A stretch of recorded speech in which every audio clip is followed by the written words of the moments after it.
আমরা বলেছি বাংলাদেশের ব্যাপারে সিরিয়াস অ্যাডভাইজার এবং কনসালটেন্ট ওয়েস্টার্ন ওয়ার্ল্ডই আছে, পশ্চিমা সাদা চামড়ার লোকরা আছে। সে কিন্তু ইউএনডিপিতে তার অফিস করতে হতো না, সেই সুশাসনটা প্রজেক্টটা দেখাশোনা করবে হচ্ছে হাসিনার অফিসে বৈশা। এই প্রোটোকল ব্যবহার করে ববির ওয়াইফ পেয়েছে। তাহলে প্রশ্ন হচ্ছে এর কোনোটা কি যোগ্যতার ভিত্তিতে পেয়েছে? ব্যারিস্টার আসাদুজ্জামান ফুয়াদ, আপনার কাছে যেটি জানতে চেয়েছিলাম, যেটি শুরুতে উল্লেখ করেছিলাম, যে আপনারা একটা দাবি জানিয়েছিলেন জাতিসংঘ মহাসচিবের কাছে, সাইম আওয়াজেদ সহ জাতিসংঘের এবং জাতিসংঘের সহযোগী প্রতিষ্ঠানগুলোতে যেসব স্বৈরাচারের দোষ আছে তাদের স্বপদে বা না রাখার বিষয়ে, সেই বিষয়ে আপনারা কোনো প্রতিক্রিয়া পেয়েছেন কিনা? আর একটি বিষয় সেটা হচ্ছে যে আজকে একটি নতুন অরাজনৈতিক প্ল্যাটফর্ম আসার ঘোষণা এসছে ফেসবুক স্ট্যাটাসে, যদিও সে বিষয়ে আপনি কতটা ওয়াকিবহাল আছেন, বা তাদের আপনাদের রাজনৈতিক অঙ্গনে তাদের কি ধরনের প্রভাব আছে?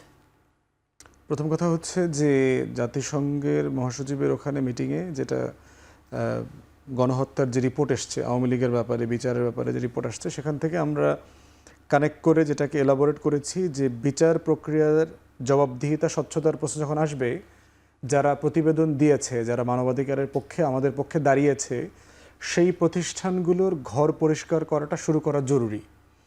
এবং সেটার প্রসঙ্গ তুলে বলেছি যে যারা এই গণহত্যার সাথে ডাইরেক্টলি ইনডাইরেক্টলি যে পরিবারটা সবচেয়ে বেশি কাজ করেছে, যেই পরিবারের প্রত্যেকটা সদস্য হচ্ছে এই দেশের জন্য একটা অভিশপ্ত রক্তের ধারা বহন করে, সেই পরিবারের সদস্যরা কিভাবে জাতিসংঘের বিভিন্ন সংস্থায় কাজ করে। শেখ রেহানার ছেলে ববি হচ্ছে গভর্নেন্স অ্যাডভাইজার অফ ইউএনডিপি।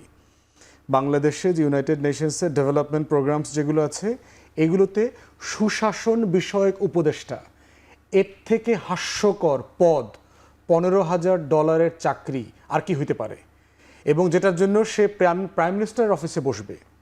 সে কিন্তু ইউএনডিপিতে তার অফিস করতে হতো না, সেই সুশাসনটা প্রজেক্টটা দেখাশোনা করবে হচ্ছে হাসিনার অফিসে বৈশা। অতএব সেই বাস্তবতায় আপনি দেখেন এখনো আছে, হ্যাঁ, এখন ডিসমিস করছে বলে জানি না, এখনও তার পদচ্যুতি হয়েছে বলে এখনও জানি না।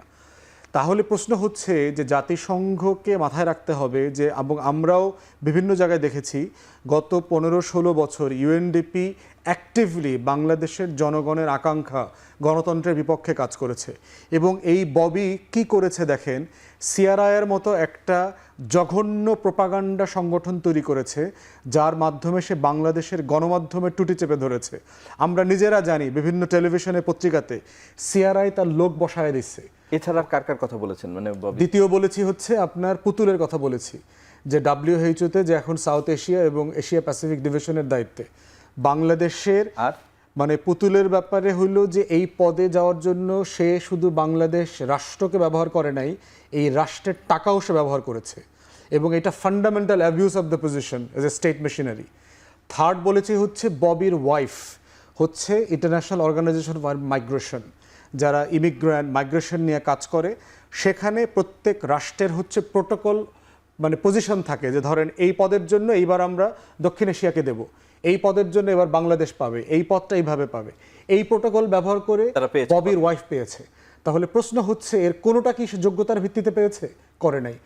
পুতুল কি অটিজমের আগামাথা কিছু জানে? সে খুব একটা অখ্যাত বিশ্ববিদ্যালয়ে পড়া একটা ভুয়া পিএইচডি করে না, কিন্তু এখনই সে ডক্টরেট ব্যবহার করে টুইটার অ্যাকাউন্টে, তথ্য বিকৃত করেছে। এবং সে যে মানে যে WHO-তে যখন তার ইন্টারভিউ হয়েছে, সে ব্যাডলি পারফর্ম করছে, সবচেয়ে ওয়ার্স্ট পারফর্ম করছে। নেপালের যে ক্যান্ডিডেট ছিল ফার বেটার, ইভেন বাংলাদেশেও এর থেকে 1000 গুণ বেশি যোগ্য ক্যান্ডিডেট আমার রাষ্ট্রের ছিল।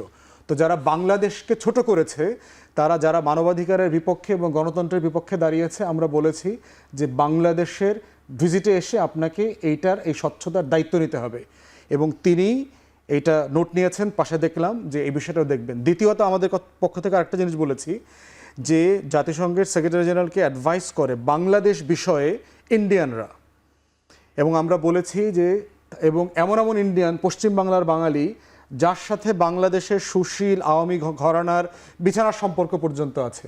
অতএব এই লোকদেরকে দিয়ে তারা বাংলাদেশ বিষয়ে যদি সে অ্যাডভাইস নেয়, তাহলে সার্টেনলি বাংলাদেশের স্বার্থ সেখানে রক্ষিত হবে না। আমরা বলেছি বাংলাদেশের ব্যাপারে সিরিয়াস অ্যাডভাইজার এবং কনসালটেন্ট ওয়েস্টার্ন ওয়ার্ল্ডই আছে, পশ্চিমা সাদা চামড়ার লোকরা আছে। কদিন আগে আপনি দেখেছেন যে রাইট টু ফ্রিডম থেকে এসছে, বাংলাদেশে যারা অ্যাম্বাসেডর ছিল, ambassador William B Milam, deputy ambassador ছিল জন ডানি লুইস, এরা বাংলাদেশের আদ্যপান্ত বোঝে। তাহলে আপনি ওয়াশিংটন থেকে কলকাতার লোক ভাড়া করতে হবে কেন? ওয়াশিংটন থেকে ওয়াশিংটনে থাকা লোক ভাড়া করার সুযোগ নাই, আছে এক্সপার্ট। সেই বিষয়ে আমাদের বক্তব্য হচ্ছে justice and accountability must start from your home, এবং এই বিষয়টা ওনারা নোট নিয়েছেন।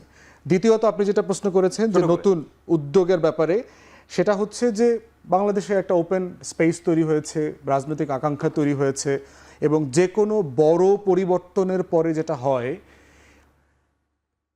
ইনকামবেন্ট যত প্ল্যাটফর্ম থাকে তারা আসলে সেই আকাঙ্ক্ষাটাকে ধারণ করতে পারে না। আবার নতুন ফ্রেঞ্চগুলো যারা তৈরি হয় আসে মাঠে, তারাও দেখবেন ওই আকাঙ্ক্ষাটাকে পুরোপুরি ধারণ করতে পারে না। যুদ্ধের কথা দেখেন, ৭১-এর মুক্তির লড়াইয়ের পরে কি হয়েছে, একটু ছোট করে ৭১-এর মুক্তির লড়াইয়ের পরে দেখেন সেই বেঙ্গল নিউক্লিয়াসের সিরাজুল আলম খানের অনুসারীরা কিন্তু নতুন বাংলাদেশে তাদের যে আকাঙ্ক্ষা, শেখ মুজিবের নেতৃত্বে আওয়ামী লীগের যা হচ্ছিল সেটা দিয়ে তারা পূরণ করতে পারে নাই বলে তারা ছাত্রলীগ থেকে ভেঙে জাসদ করেছে। অতএব এই আকাঙ্ক্ষাগুলো বারবার তৈরি হয়। অতএব এইরকম একটা বড় ঘটনার পরে এইরকম একাধিক প্ল্যাটফর্ম তৈরি হবে, এবং দিন শেষে আমি বোধ করছি এটা একটা মানে মোটা দাগে একটা গুরুত্বপূর্ণ আকাঙ্ক্ষার দিকে সবাই ধাবিত হবে, এটা একটা ইউনিফাইড ফর্মে চলে যাবে। ধন্যবাদ।